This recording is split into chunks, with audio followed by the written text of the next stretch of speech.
창세기 2장에서 네, 아담과 하와가 한 몸 이룬 것을 예, 에베소서 5장에서 음, 그리스도와 교회로 음, 설명을 하셨어요.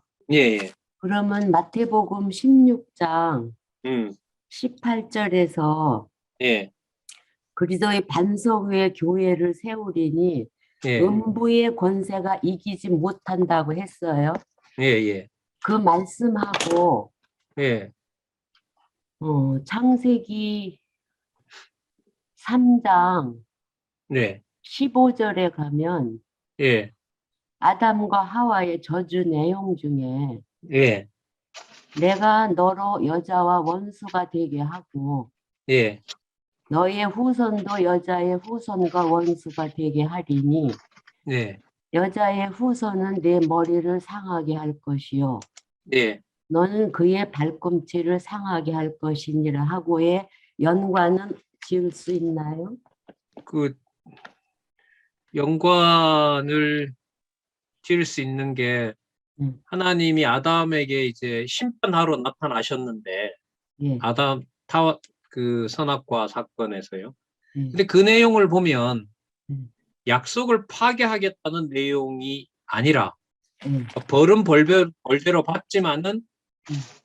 아담과 맺었던 언약인 그 말은 결국 아담과 하와를 통해서 맺게 했던 자손 언약을 비롯한 그 통치 언약까지의 약속은 내가 이루어 가겠다는 거죠. 예. 그런데 어떻게 이루어 가느냐? 너희들을 타락시켰던 사단을 결국은 뭐 하는 그 뒤꿈치를 물기도 하지만은 머리를 상하게 하는 바로 그 사건은 그리스도가 교회에 대해서 교회에 뭐가 되냐면 주권자가 되신다는 머리가 되신다는 것하고 바로 직결이 되죠. 그리고 아까 마태복음 16장 이제 18절하고 관계를 시키면은 이 반석 위에 교회를 세운다라는 것하고 근데 교회를 세우는 증거가 뭐냐 하면은 아까 음부의 권세가 뭐 하지 못한다 했죠. 이기지 못. 이기지 못한다고 했죠. 그럼 이 말은 누가 항상 이 권세, 어떤 권세가 교회와 관련해서 대적한다는 거죠. 음부의 권세가 항상 대적한다는 말인 거죠. 그죠? 그런데 음부의 권세와 대적하는 그 일들이 구약 성경에 보면 어디에 가장 많이 나올까요? 예루살렘에 있는 하나님의 성전과 유다 나라를 하나님이 그냥 두지 않죠. 완전히 뭐 합니까? 패망시키잖아요. 예. 그러니까 제가 무슨 얘기 하려냐면 무슨 구조로 이게 다시 돌아가요? 어디에 있는 근거가 다시 필요해지죠? 이사야부터 부터 말라기까지에 있는 무엇과 무엇의 구조? 패망과 회복. 패망과 해박 구조를 그대로 요한 마태복음 16장 18절이 그대로 압축하고 있는 거예요. 제가 좀 궁금했던 건 왜 이렇게 마태복음 16장 18절을 이 신약 강론에서 사도행전 1장 12절에서부터 교한 계시록까지 저게 왜 이렇게 계속 나올까? 본문은 참 짧은 내용인데 근데 그냥 그 설명을 반복한다고 성이 안 차는 거예요. 왜 성이 안 차느냐? 마태복음 16장 18절 위에 있는 의미들이 다 같아요? 다 달라요? 다르죠. 다른 거예요. 그래서 그 설명을 지금 제가 설명을 드리고 권사님이 얘기했던 것, 말씀하신 것처럼 이 부분하고 이 부분하고 관계가 되고 이 부분이 관계가 된다면 창세기 3장과 연관이 되지 않나요? 지금 이게 성경 전체를 우리가 연결해 가는 이 성경 신학이 매우 중요한 공부 방법이거든요.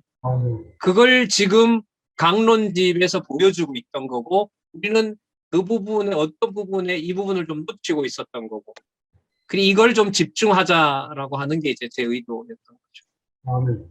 그걸 만약에 이제 김능 원사님 그걸 만약에 내용을 치밀하게 한 글자 한 글자 만약에 이게 다 풀어놓는다면 우리가 다음에 후배들이 할 그야말로 학술 성경신학 학술 연구가 되는 겁니다.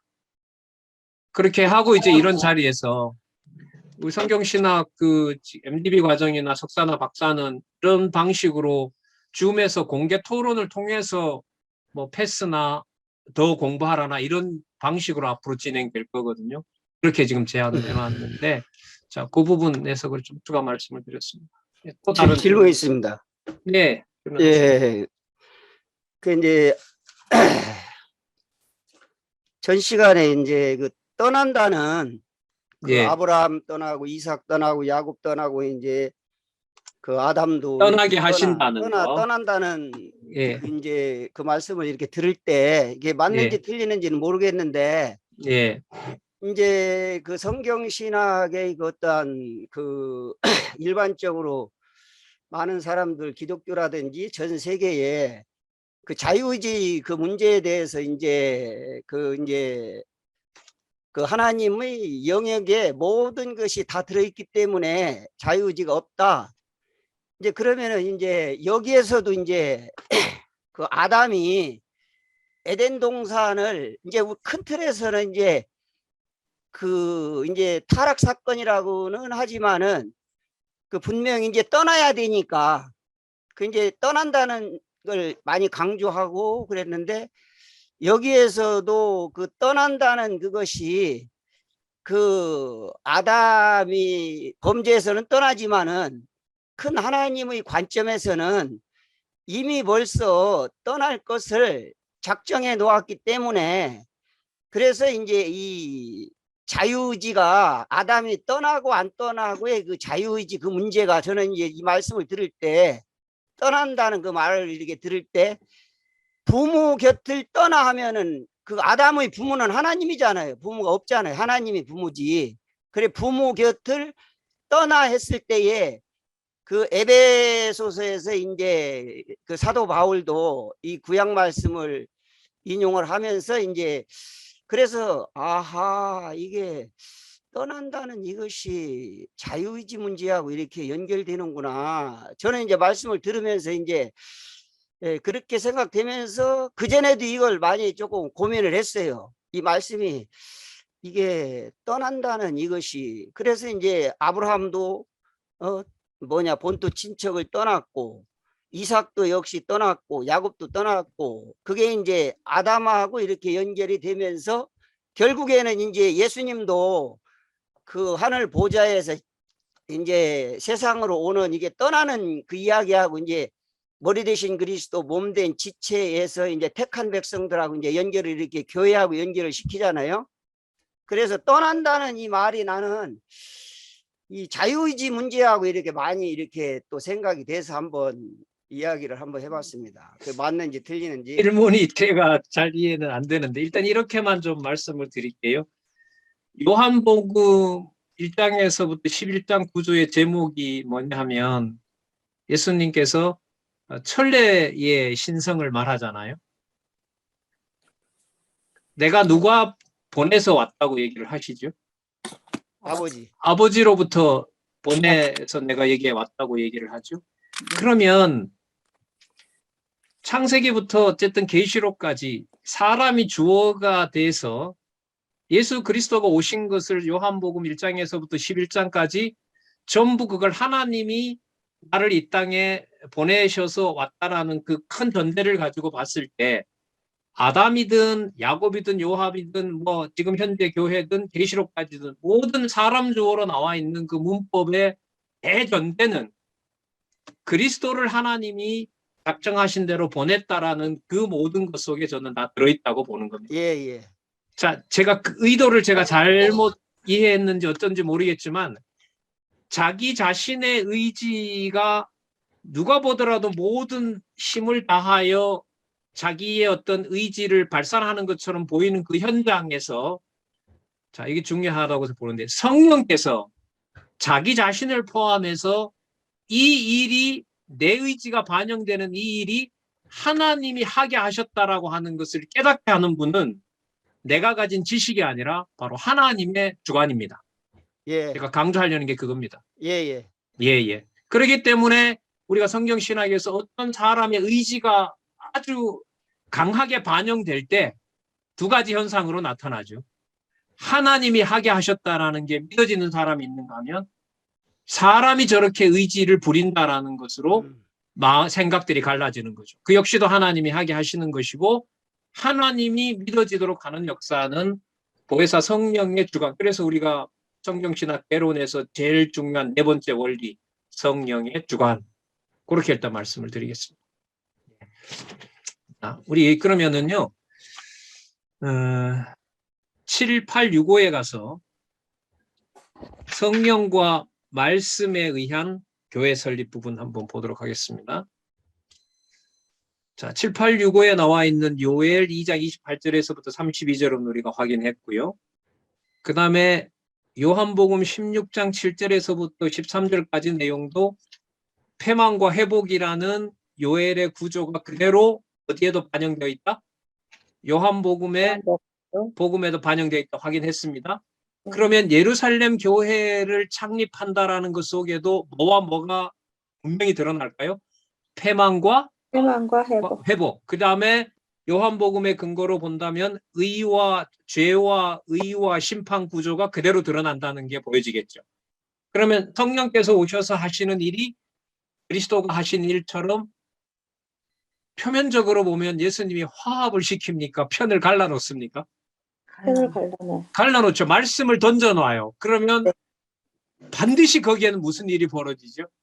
듣는 자와 듣지 않는 자가 일어납니다. 나중이 되면 듣지 않는 자가 듣는다 하더라도 또다시 누가 있냐면 듣지 않는 자가 있는 겁니다. 그래서 제가 볼 때는 성경을 어떻게 봐야 하나님의 정황무후한 말씀이냐라는 것을 성경신학이 확증했기 때문에 성경신학의 구조대로 여호와 살아 계신 것이 증거가 되잖아요. 이게 1장이든 2장이든 3장, 9장이든 아니면 전체든 뭐 10분이든 30분이든 1시간이든 그게 성경대로 전해지면 그 현장에서는 패망과 회복의 역사가 반드시 저는 일어난다고. 그게 예루살렘 교회 창립에 있어서 하나님께서 사도들을 통하여 말씀 전파하게 하는 그 현장입니다. 그건 2000년 전이나 지금이나 똑같은 일인 거죠. 누구에게 되는가 문제가 아니라 일단 내 자신부터 저 말씀을 통해서 나를 세우느냐 넘어뜨리느냐 그 내용들이 끊임없이 반복되는 게 우리의 삶의 현장이라고 할 수 있습니다. 네. 아마 전하시고 또 혼자 뭔가를 겪어야 되고 하는 여러분들의 그 생각 속이나 제 생각이나 이 말씀 안에서는 별 차이가 없다고 봅니다. 그래서 남모르는 고민이 반드시 있죠. 아, 이걸 지금 잡아주는 거구나. 이어서 가는 거구나. 그런 어떤 누구든 알지 못하는 그런 그 고민이 있는 거죠. 자, 그래서 오직 말씀의 권위, 살아있는 말씀의 권위 이렇게 이제 연결이 된다고 봅니다.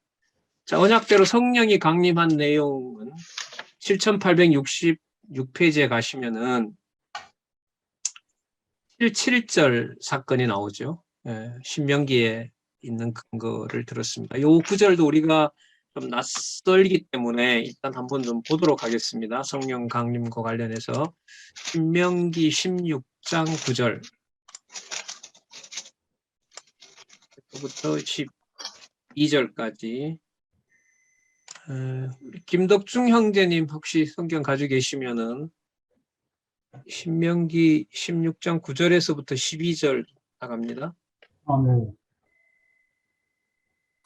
일곱 줄을 셀지니 곡식에 맞을 때는 출마부터 일곱 줄을 서 내 하나님 여호와 앞에 77절을 지키되 내 하나님 여호와께서 내게 복을 주신 대로 내 힘을 다하여 자원하는 예물을 드리고 너와 내 자녀와 모두와 내 성중에 있는 레위인과 및 너희 중에 있는 객과 고아와 과부가 함께 내 하나님 여호와께서 자기 이름을 부시려고 택하신 곳에서 내 하나님 여호와 앞에서 증거할지니라. 너는 애굽에서 종되었던 것을 기억하고 이 규례를 지켜 행할지니라. 너희 사자를 마다 예, 됐습니다. 네, 감사합니다. 자, 여러분 9절, 10절, 11절, 12절에 예루살렘의 언약대로 성님이 강림하는 사건과 관련해서 가장 눈에 들어오는 구절이 어느 거예요? 한번 자유롭게 얘기해 보시겠어요? 하나만 딱 꼽는다면, 한 부분만 이렇게 뽑아낸다면.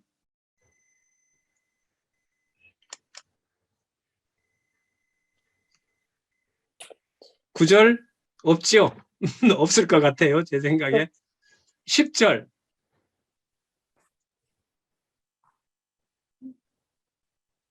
하나님 앞에서 내게 복 주신 대로 그대로 네 힘을 헤아려 뭐 하는 예물? 자원하는 애물. 자, 이거 예루살렘 교회에서 이 현상이 일어날까요? 안 일어날까요? 일어날 어디에서? 사도행전 일어나는데. 사도행전 예루살렘에서 이 현상이 일어납니다. 네. 말씀을 전하자 땅 각자 팔아주고. 자기 것이라고 하지 않고 전부 뭐 합니까? 다 나눠. 팔아서 연보하는 일이 벌어져요. 네. 적어도 이 내용 정도는 우리가 7절 내용이죠. 그러니까 이 사도행전에 보면 이 사람들이 성령 감동해서 예물을 드렸구나 이게 아니고 구약의 신명기에서 약속했던 내용들을 누가 이루신 거죠? 성령께서. 성령께서 이루신 성령께서. 거고 여호와 하나님이 약속한 것이기 때문에 여호와 계시로 바로 갈 수 있는 내용들이 여기에 들어있는 겁니다. 그 다음에 11절은 어떻게 생각하세요? 내 자녀와 노비와 성경에 관한 레위인과 객과 고아와 과부와 그리고 모든 사람들이 여기 신분 고하를 막론하고 차별이 있어요, 없어요? 없어요. 자, 그러면 모형적인 육체 중심의 혈육 중심의 자손 언약이 실체적 언약으로 다 성취되고 있다. 맞습니까? 네. 예, 맞습니다. 실체적 언약으로 전부 성취되는 내용이 예루살렘 교회의 성령이 강림한 증거가 되는 겁니다. 그 다음에 우리가 아까 살펴봤던 요엘 2장 28절에서부터 32절 내용 기억하시고 계속 나오죠. 자, 그 다음에 아까 요한복음에 있었던 약속하신 대로 죄와 의와 심판에 대해서 말씀하신다는 내용이 여기에 들어있습니다. 그리고 여러분 그런 맥락에서 가룟 유다가 약속한 대로 처참하게 죽잖아요. 처참하게 죽고 그 한 사람 빈 자리를 누가 뽑히죠? 마띠아. 맞죠? 마띠아를 채워 넣는 것도 요엘을 비롯한 선지서에 약속되어 있는 패망과 회복 구조가 맞습니까?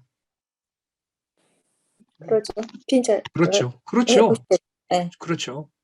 지금 이런 방식으로 구약 근거를 한 10개? 10개 이상만 이렇게 연결이 되게 되면 이게 수십 페이지의 아주 그 성경신학 확증의 뭐라 그러죠? 이게 논문이라 그래야 될까요? 그런 어떤 논증적인 증거가 됩니다.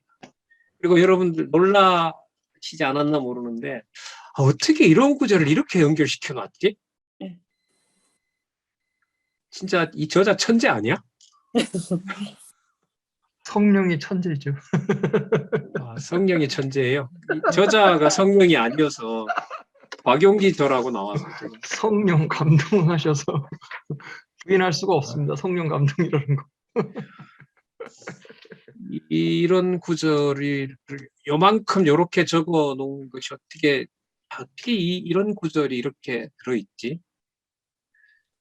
네, 하여튼 좀 중요하게 여겨주시기 바랍니다. 만약에 나중에 성경 신학을 이게 뭐 나쁜 의도는 아닙니다. 성경 신학을 또 강론집을 어느 정도 공부하셨는지 우리가 좀 대화를 좀 깊이 해보자고 했을 때 제가 봤을 땐 세 번째 단락이에요. 다 테스트가 되잖아요. 본문, 그 다음에 의미, 애니, 구조, 본래 목적인 여호와 계시.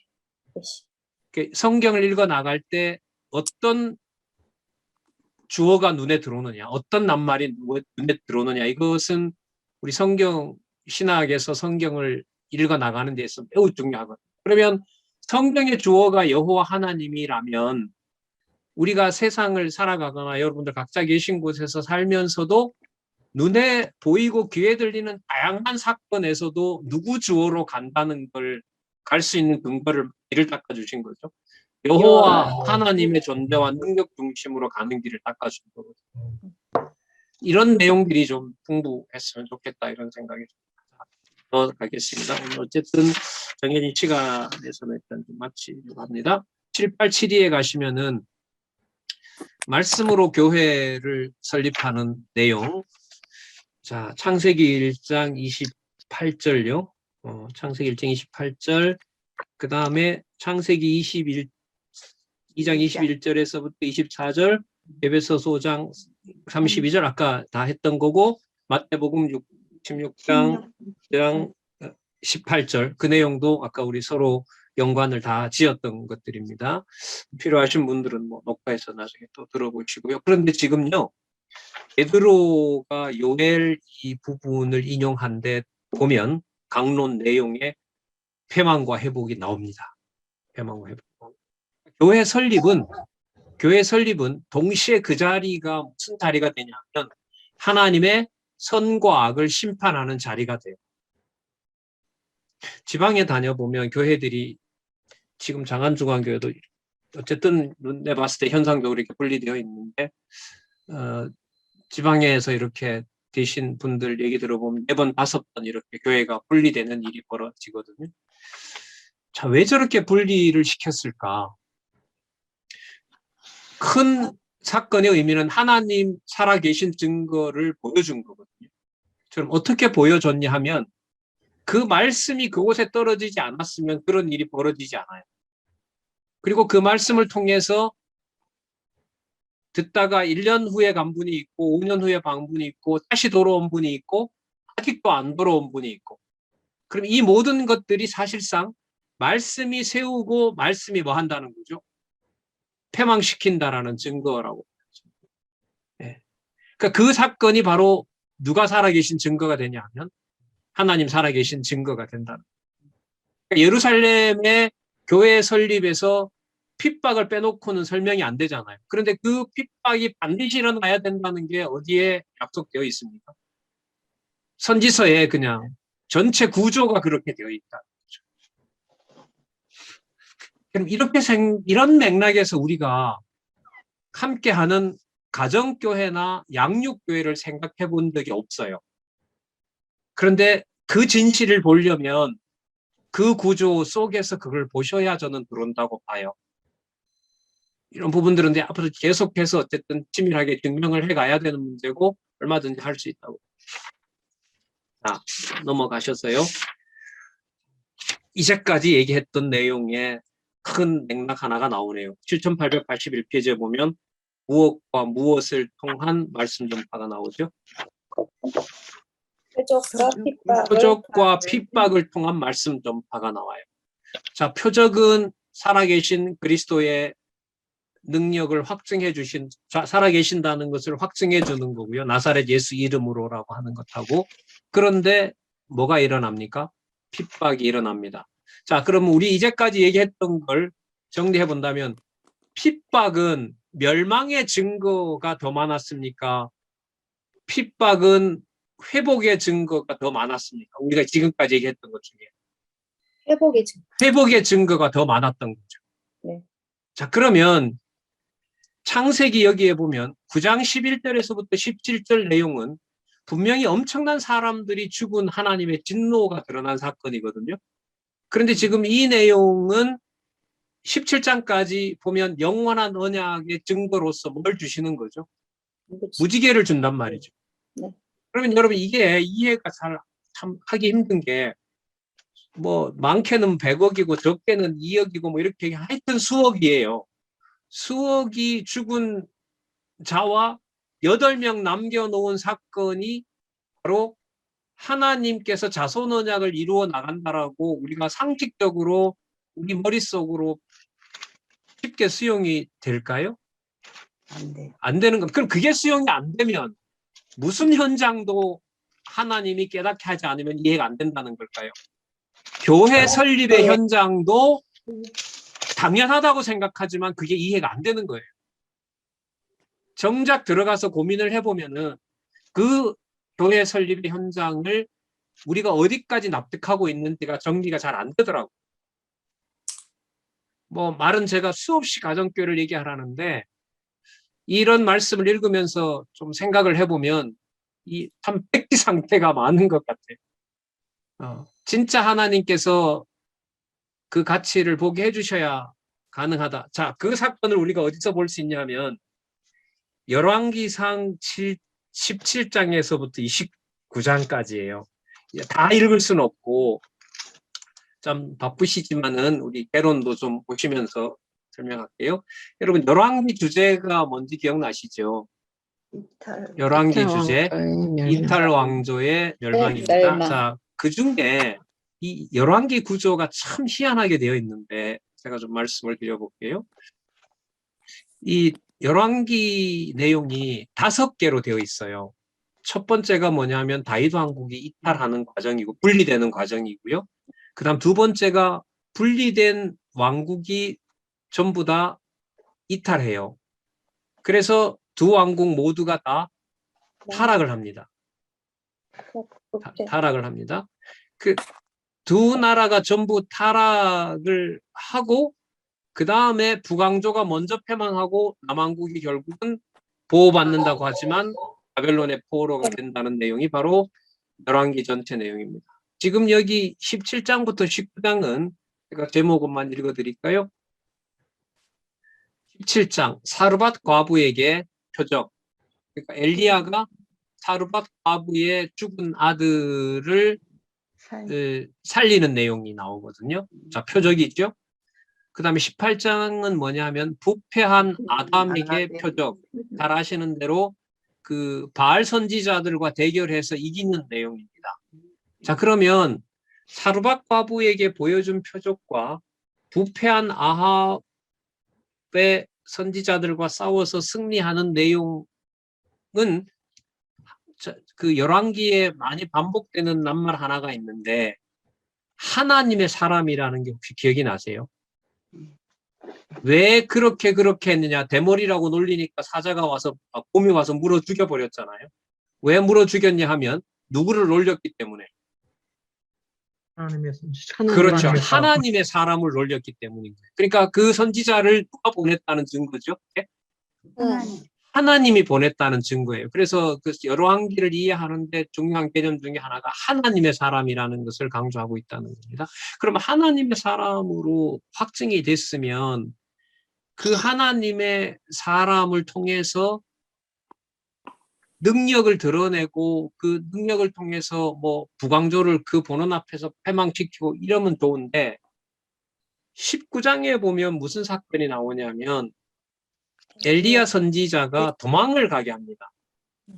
그 본문에 보면 나오는데 몇 킬로를 도망가냐 하면 40킬로를 그 발이 땅에 닿지 않을 정도로 도망가게 합니다.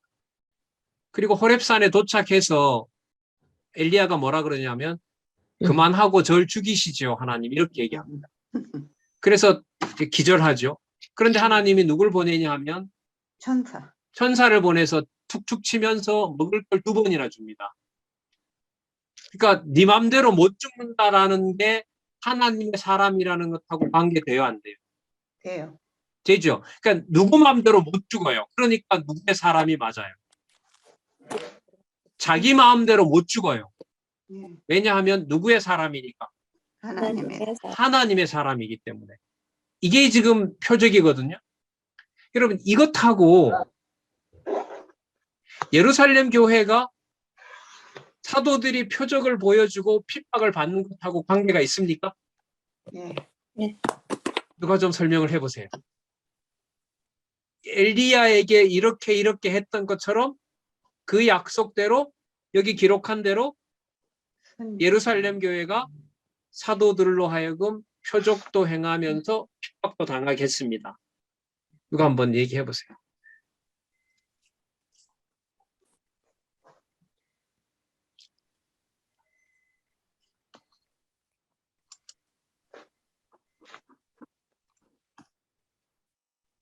자, 아까 그러면 열왕기상 17장에서부터 19장 구조가 하나님의 사람이므로 하나님이 주시는 핍박을 받아야만 된다는 내용이 나왔죠.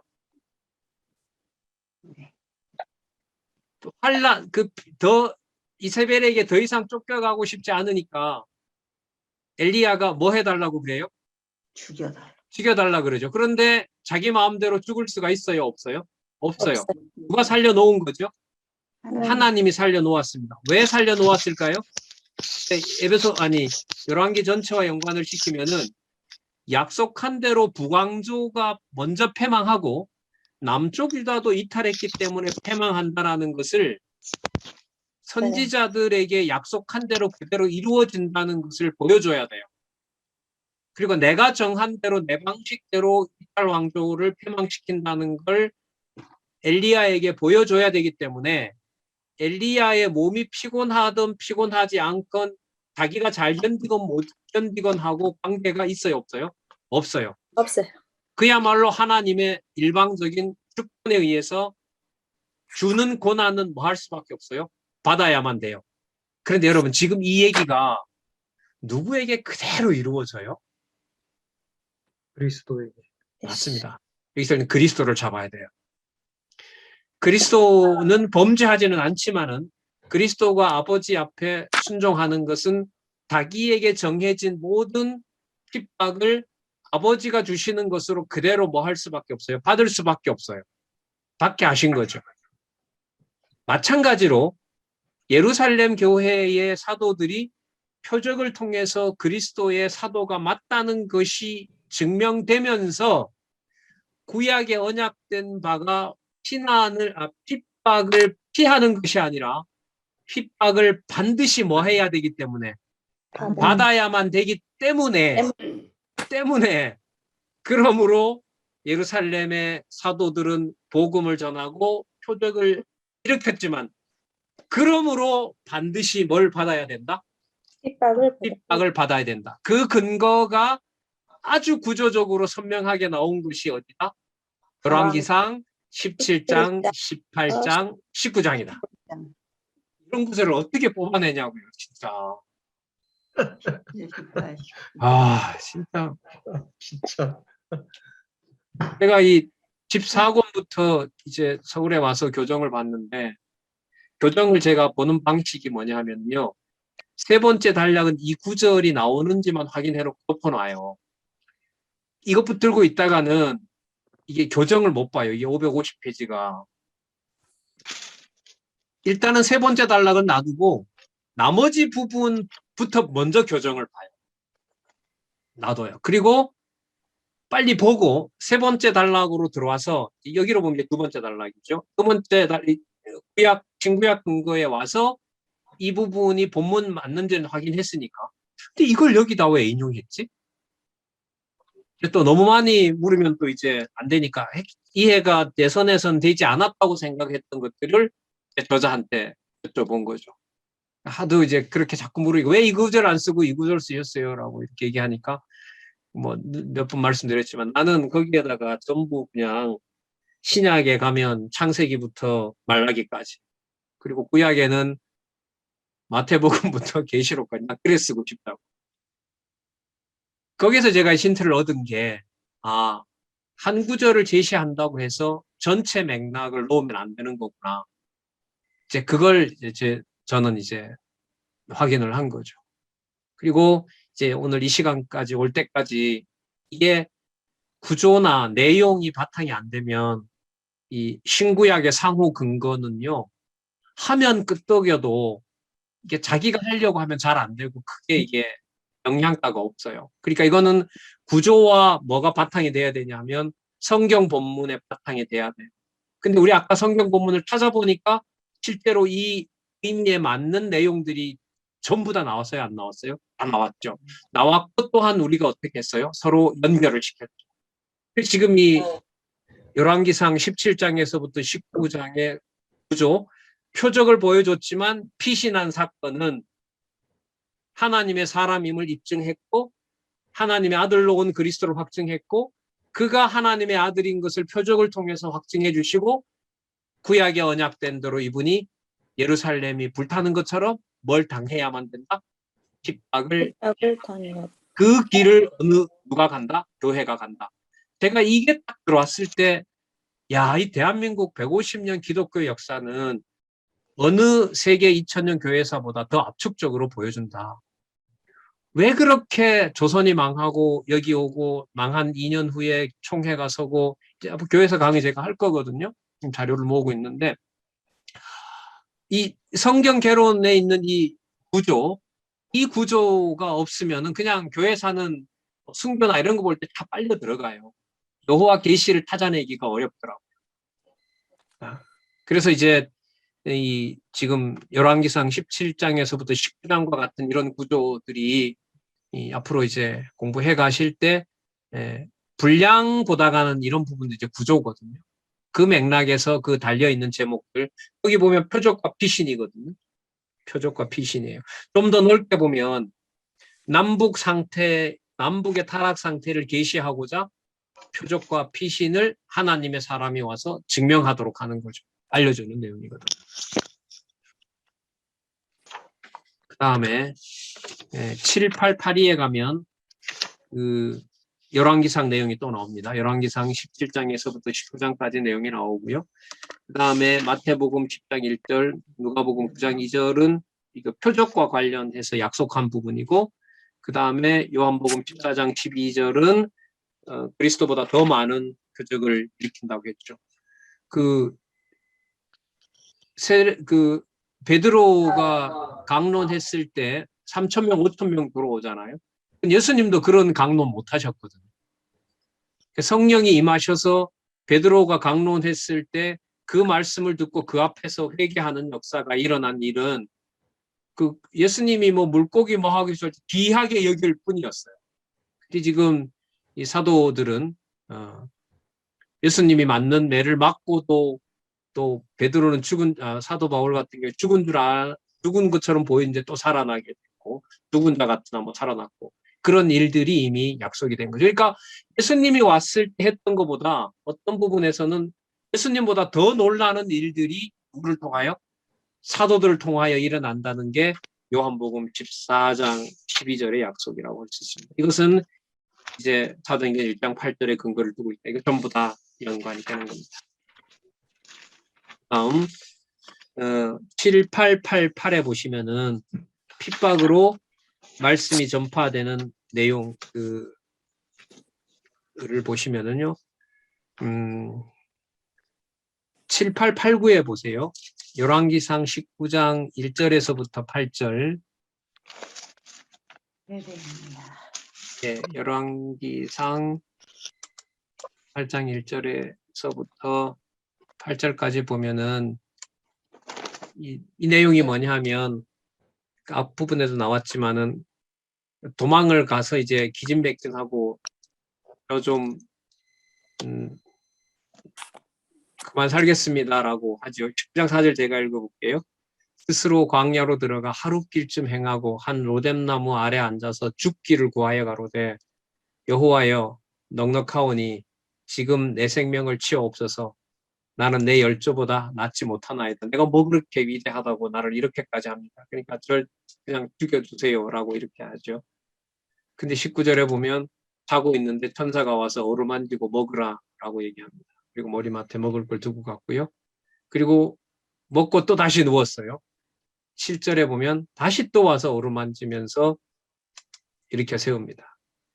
이 내용이 실제로 사도행전에서 사도들에게 일어납니까? 안 일어납니까? 일어나죠. 그대로 일어나죠. 네. 그 사도 바울 죽은 줄 알고 버렸는데도 일어나잖아요. 그렇죠? 예. 40에 가만매 맞고 뭐 하고 또 실제로 뭐도 일어나고 스데반 같은 경우에는 죽었는데 제가 이렇게 말씀드려 볼까요?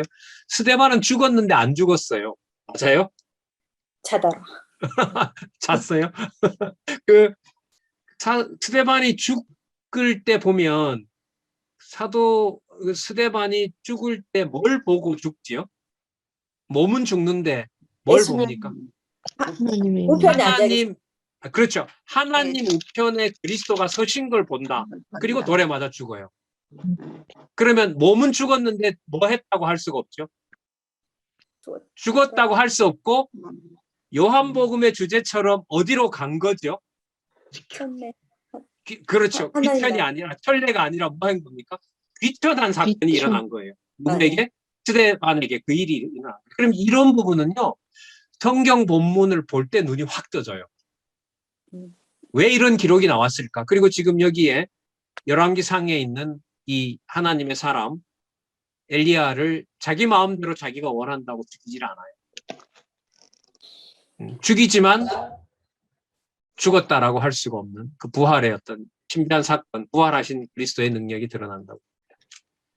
예레미야 같은 경우에도 예레미야가 죽이려고 하는데 구덩이에 던졌지만 죽어요, 안 죽어요? 안 죽어. 안 죽죠. 안 죽는 거예요. 그러니까 요 내용들을 지금 이 핍박을 받는 것하고 관계를 지어놓고 있습니다. 이거는 본문만 보면은 벌써 이렇게 연결이 돼요. 그래서 이것도 넘어가고요. 1895에 가시면 말씀 전파를 통한 교회 확장이 나옵니다. 먼저 표적과 순환을 통한 구절이 나옵니다. 7896에 보시면 7896에 보시면 왕상. 교회 광야를 교회로 본 거고요. 자, 그다음에 출애굽기 내용 우리 아까 설명을 했고요. 자, 그 조합이 다 되죠. 그다음에 16장 18절에 보면 그리스도의 교회를 세우시고 이제 그 음부의 권세가 이기지 못한다라고 합니다. 그러면 이건 뭐 해도 소용이 없다는 거죠. 순환을 당해도 교회는 무너지지 않는다. 이걸 이제 쉽게 확인할 수 있습니다. 그 다음에 7, 8, 9, 7에 보면 아까 다 설명했던 거네요. 열왕기상 17장에서부터 19장 9조. 그리고 표적을 보여주시겠다고 표적을 행하도록 하시겠다는 약속. 마태복음 10장, 누가복음 9장 1절. 그리고 처음으로 사도행전 1장 8절에 언약한 대로 말씀이 전해진도록 하는 내용도 본문 관련해서 얼마든지 찾을 수가 있다고 봅니다. 다음 7904에 보시면은 열왕기상 19장 1절에서 8절 아까 말씀드렸고요. 예레미야 37장 1절에서부터 15절도 확인했고 마태복음 5장 11절 자 여기에도 욕하고 핍박한다고 나오죠. 이 한 구절 한번 찾아볼까요? 마태복음 5장 11절 한번 찾아서 읽어주시면 마태복음 5장 11절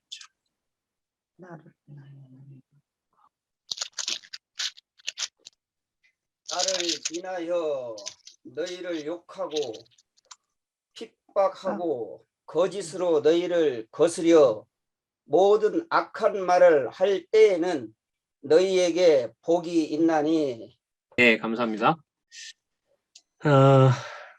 우리가 지금까지 살펴본 엘리야도 이 경우인가요?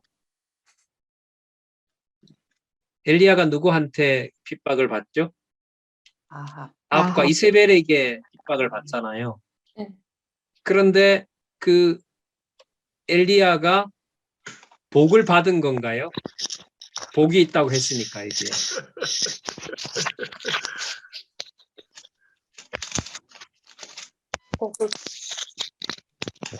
문제는 무엇을 복이라고 하느냐 이 문제인 거예요. 무엇을 복이라고 하느냐. 핍박받는 거를. 에이, 핍박이 복은 아니에요. 핍박은 복이 아니죠. 핍박 자체는. 신령한 복. 뭐 어떤 게 신령한 복이에요? 엘리야에게는? 의로운 일을 위해서 의로운 일을 위해서라는 말은 자기에게 손해가 된다 하더라도 자기가 누가 보낸 사람임을 자기 스스로 깨닫게 하시는 거죠. 하나님이 보낸 사람임을 깨닫게 되는 것이 바로 뭐냐면 지금 말씀하신 신령한 복인 거예요. 그리스도가 고난을 받은 것이 한번 보세요. 마테마가 누가 요한마다 다 다르지만은 요한복음에서는 그리스도가 죽으시는 과정을 누구에게로 가는 걸로 봐요? 아버지께서. 아버지께로 가고 무엇을 회복하는 걸로 보죠? 창세전 로고스의 신성을 회복하는 걸로 보거든요. 그럼 그때 회복한다라는 게 좋게 된, 우리가 말하는 그런 좋게 된다는 의미가 아니죠. 누구의 존재와 일치가 된다는 겁니까? 하나님의 존재와 하나님의 능력 가운데 우리가 일치가 된다는 거죠. 그걸 우리가 임마누엘이라고 하잖아요. 그럼 이렇게 생각해 볼까요? 교회가 갈라져서 혼자밖에 안 남았어요. 엘리야처럼 저렇게 그냥 죽을 지경으로 몰려갔어요. 그 몰려간 그 상황에서 하나님이 나와 함께 하신다는 임마누엘의 그 역사가 임한다고 본다면 그 분리를 나쁘다라고 말할 수가 있을까요? 없는 거예요.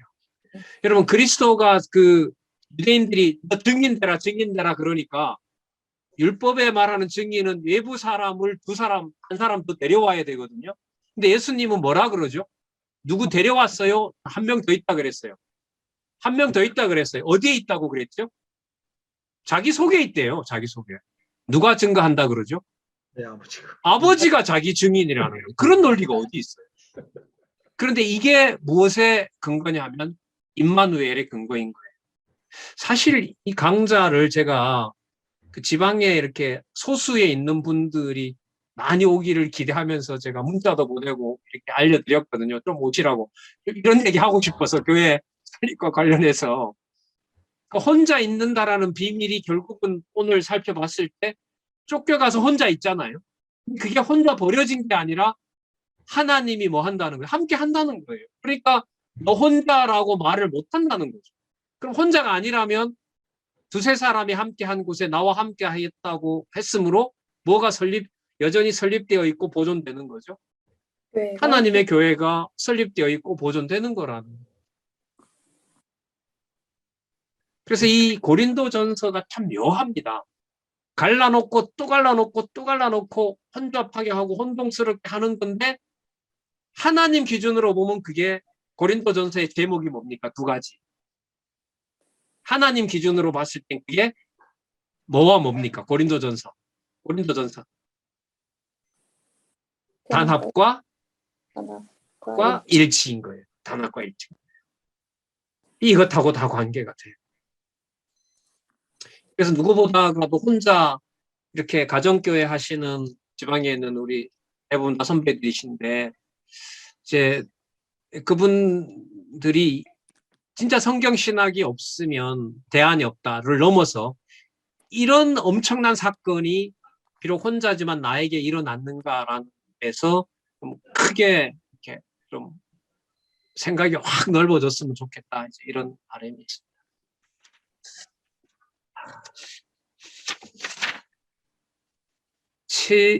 7910페이지에 가시면은 순교와 핍박이 나오는데 아까 이제 스데반 사건을 잠시 설명을 드렸잖아요. 그 스데반의 그 순교 내용하고 아까 엘리야가 도망쳐서 죽여달라고 하는 것하고 그리고 누가 와서 엘리야를 살리죠? 천사가 와서. 그러니까 누가 살려준 거죠? 하나님이 살려준 거잖아요. 그러니까 자기가 그 이세벨에게 쫓겨다니는 것이 하나님이 없는 것이 아니라 하나님이 뭐 한다는 있다는 증거가 되거든요. 그렇게 얘기해 볼까요? 스데반이 돌에 맞아 죽을 때 하나님 우편에 서신, 여러분 마가복음, 이것도 참 재밌는데 좀 디테일한 내용인데 마가복음 16장 마지막 절에는 예수님이 하나님 우편에 섰다 그랬어요? 앉으셨다 그랬어요? 앉으셨다. 보좌 우편에 남자분이 앉으시니라. 보좌 우편에 확실합니까? 앉으시니라. 예. 확실합니까? 예. 예, 16장 19절에 앉으시니라예요. 그런데 스데반이 돌에 맞아 죽기 전에 하늘이 열리면서 보여줬을 때 그리스도는 앉아 계시지 않았어요. 뭐 한 거죠? 어떻게 서 계셨어요. 그래서 열받는 거죠. 누가 열받아요? 서백해지시지만 마시고 안 맞아 죽게 해야지. 아니 그게 아니죠. 그게 아니고 서 계신다라는 말은 통상적으로는 보이지 않지만 실제로 앉아만 계시지 않고 뭐 하신 거예요? 천상에서 사역을 하고 예. 있고 통치하고 있다는 행위가 되는 거예요.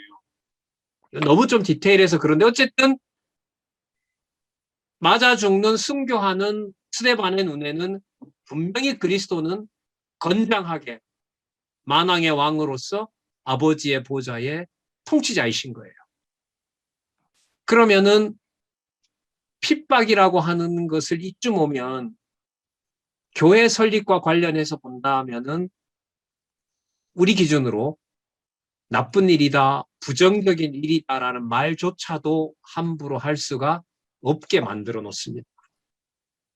그 내용이 이 사도행전 1장 12절에서부터 이 저자가 소개해준 구절 속에 그 클라이막스가 제가 봤을 때는 스데반의 순교로 예루살렘 교회가 창립되는 걸로 마무리가 되는 거예요.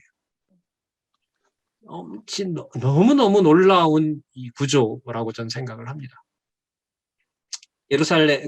예레미야 37장 11절에서부터 15절은 그 예레미야를 또 살려 놓으시는 내용입니다. 자, 그런데 여러분 이 예레미야 이 내용을 보면 예레미야가 40장까지인가요? 그리고 예레미야 애가가 나오는데 이게 지금 예레미야 주제가 뽑고 심으심인데 37장쯤 되면 뽑는 걸까요? 심으시는 걸까요? 37장이면 후반 보니까 시무심. 심으심이거든요. 근데 심으심인데 지금 이 본문 내용에 보면 그 예레미야가 그 구덩이에 던져지는 내용이 나오거든요. 그럼 그건 심으심이 아니라 어떻게 하시는 내용인 거예요? 그건 심는 게 아니라 뽑는 내용에 가깝잖아요. 실제로요. 37장 1절에서부터 38장의 개론 제목이 뭐냐 하면 선지자가 받는 순환이에요. 매맞고 옥에 갇히고 왕의 배려를 받으면서 굶어 죽지는 않고 있고 그 다음에 환관이 와서 왕이 선지자를 보호했다고 알려주고 그 다음에 항복을 못하면 망한다고 거짓 선지자들이 모함하니까 다시 감금되는 내용이 나타나요. 그러니까 분명히 37장 11절에서부터 15절은 무슨 내용이냐 하면 순환당하는 내용이고 지금 이 사도행전의 제목으로 보면 핍박당하는 거예요. 그런데 정작 예레미야 애가에 가면 그것은 제목은 30장에서부터 애가까지 무엇에 대한 예언이라고 나와 있죠?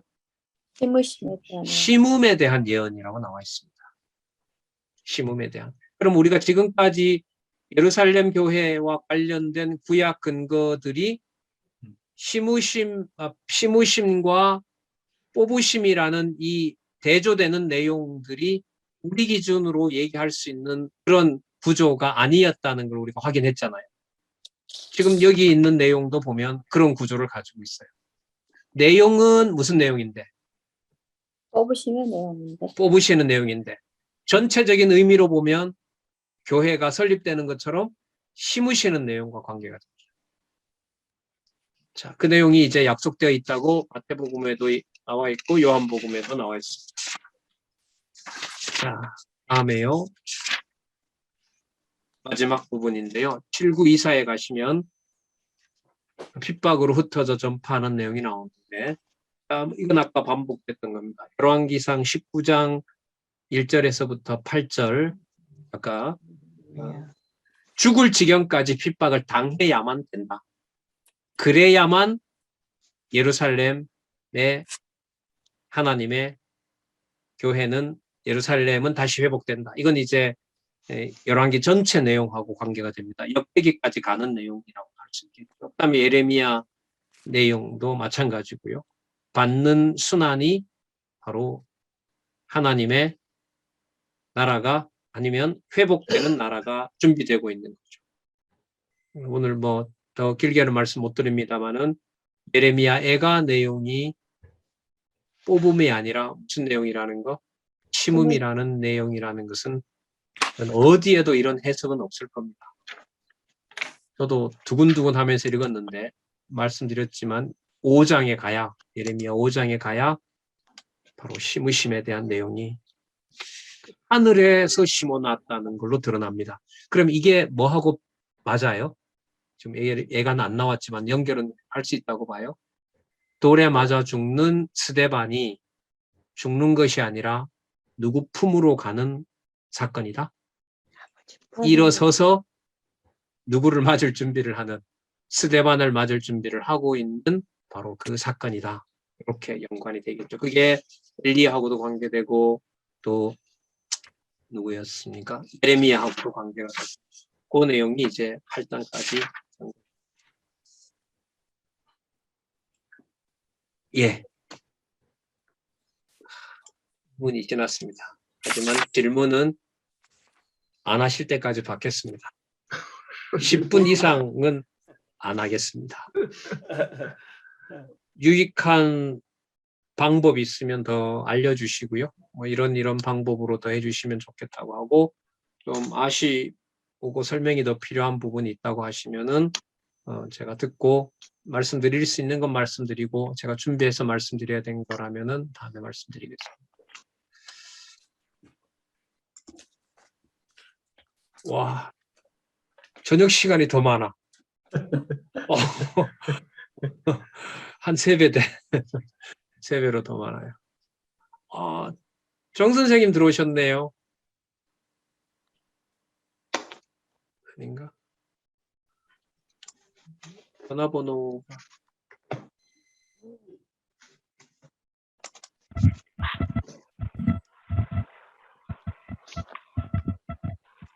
우리 대학부 선생님, 장안중앙교회 대학부 선생님 어디 계시죠? 나가셨나?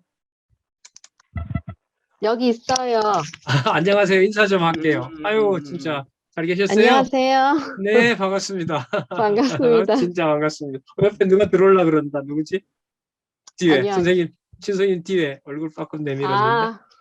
둘째. 누구예요? 둘째예요? 준환이. 네, 준환이. 준환이고. 네, 반갑습니다. 네. 1분 후에 질문 없으면 더 나가겠습니다.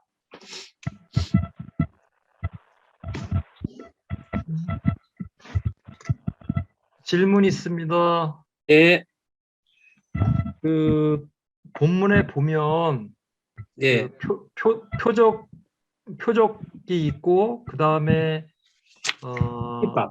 핍박이 있고 네, 또 순교도 있고 네, 그러면 그런 생각이 들어요. 핍박도 표적이고 순교도 표적이고 네. 그러면 그렇게 생각을 해도 그게 맞을까요? 그 표적이 따른다라고 하는 것은 여기도 나와 있는 것처럼 예수님이 이제 약속하신 거잖아요. 네. 약속한다는 말은 내가 하늘에 있지만 내가 없는 게 아니라 이들하고 있을 때처럼 내가 똑같이 살아있다는 증거로서 표적을 보여주잖아요. 네. 여기서 말하는 표적은 그야말로 이제 기적과 같은 사건에 한정이 되죠. 표적이라는 말을 쓸 때는 어떤 구체적인 그 표적이 나타난 걸 얘기를 하니까요. 그죠? 예. 그런 의미에서 여기 표적은 어떤 사건을 구체적으로 특정하기 때문에 표적인데, 장로님이 말씀하셨던 그 순교도 표적이 아니냐라고 했을 때는 그 맥락하고는 달리 표적이 무조건 다른 사람을 위해서 희생한다 하더라도 그리스도가 주관하지 않는 사건은 그게 뭐가 될 수는 없어요. 표적이 될 수는 없어요. 그 제가 이게 문제로 많이 아주 가지고 있는 구절이 있잖아요. 자기 몸을 불사름에 내어주더라도 그리스도의 사랑으로 점령되지 않는다면 그거는 뭐가 될 수 없죠. 표적이 될 수가 없는 거죠. 그런 의미에서 표적이라는 말은 쓸 수 있지만은 사도행전에서 말하는 표적은 그 구체적인 기적적인 사건이 특정되어 있다. 사건, 네. 예. 그렇게 예, 일단 이해했습니다. 말씀을 드리겠습니다. 장로님 가정교회는 표적일까요? 아닐까요? 표적입니다. 왜 표적이에요? 장로님 가정교회가 표적이 되려면 장로님이 그 물으셨던 의미의 표적이 되려면은 가장 중요한 요건이 뭐여야 된다고 보세요? 제가 제 질문에 했던 그런 의미의 확대된 표적이라고 설명을 한다면은 그러니까 이제 저는 그런 의미에서 질문을 드린 거죠. 이제 부활하신 예수님이 예. 그리스도로 그러니까 확증이 되는 거죠. 그 순교나 핍박도. 그러니까 이제 교회 창립을 봤는데요. 가정교회를 지금 제가 질문 드린 이유는 가정교회를 어떤 방식으로 설립하시면서 오직 그리스도가 머리 대신 바로 가정의 머리이다라는 것을 확증하려는지는 어떤 방법으로 하려는지 모른다는 거예요. 사람이 감당하기가 어렵다는 거예요. 제 머릿속에 이제 왜 이게 너무나 깊이 박혀 있냐 하면 장안중앙교회에 와서 그 자녀를 먼저 보내는 우리 선배들을 봤거든요. 제가 그 자리에 있으면서 나한테 저거 오면 나 분명히 말씀 운동 떠난다. 나 못한다. 어떻게 저렇게 견디지? 지금 장로님 질문을 해서 그 생각이 이제 저는 났어요. 그 말은 뭐냐 하면은 가정을 하나님의 교회로서 오직 그리스도가 머리 되신다는 이 확증을 하기 위해서 확증을 해서 그 살아계심을 증거할 때 어떤 방법으로 그렇게 하시는지를 상상을 초월하고 그게 납득되는 것은 전적으로 우리 상식과는 전혀 무관하다. 내가 가지고 있는 지식으로 포착할 수가 없다. 그런 의미에서 가정교회는 뭐의 출발이냐 하면 비밀과 신비의 전 출발이라고 보는 겁니다. 좀 덧붙였습니다. 감사합니다. 예. 글쎄요, 유익했기를 바라고요. 다음 날짜는 24일이고 다음 주쯤에 이제 개강이 다가오기 때문에 제가 매주는 좀 힘들 것 같고요.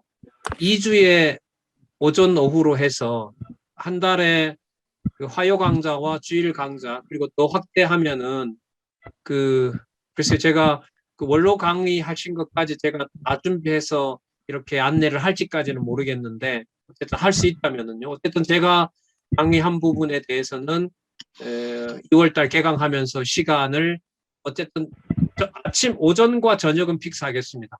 무슨 요일로 그렇게 할지는 그때 가서 공고하도록 하겠습니다. 예, 오늘 감사하고요. 특별히 하실 말씀 없으면은 우리 한경진 장로님 계시나요? 들어가셨나요? 예, 있습니다. 우리 한경진 장로님 좀 기도하시고 해주시고 우리 마치도록 하겠습니다. 질문 없으십니까? 네, 감사합니다. 우리 장로님 기도 좀 부탁드릴게요. 하나님 아버지 감사합니다. 오늘 또 귀한 시간 저희들에게 함께하여 주셔서 말씀 앞으로 인도해 주셔서 말씀을 배우고 여호와 하나님 살아계심을 확증하는 그러한 아름다운 시간이었습니다. 우리들이 날마다 살아가는 데서 이 말씀의 힘으로 살아가게 하시는 아버지 하나님께 감사를 드리면서 우리가 또 다시 만나는 시간까지도 아버지 하나님 살아계심을 우리 생활 속에서 확인하면서 또 말씀으로 확인된 그 아버지 하나님을 우리가 경외하면서 살아가는 저희들이 될 수 있도록 인도하여 주시옵소서. 항상 진리로 붙들어 주시며 감사드리옵고 예수 그리스도 이름 받들어 기도드리옵나이다. 아멘. 아멘. 수고하셨습니다.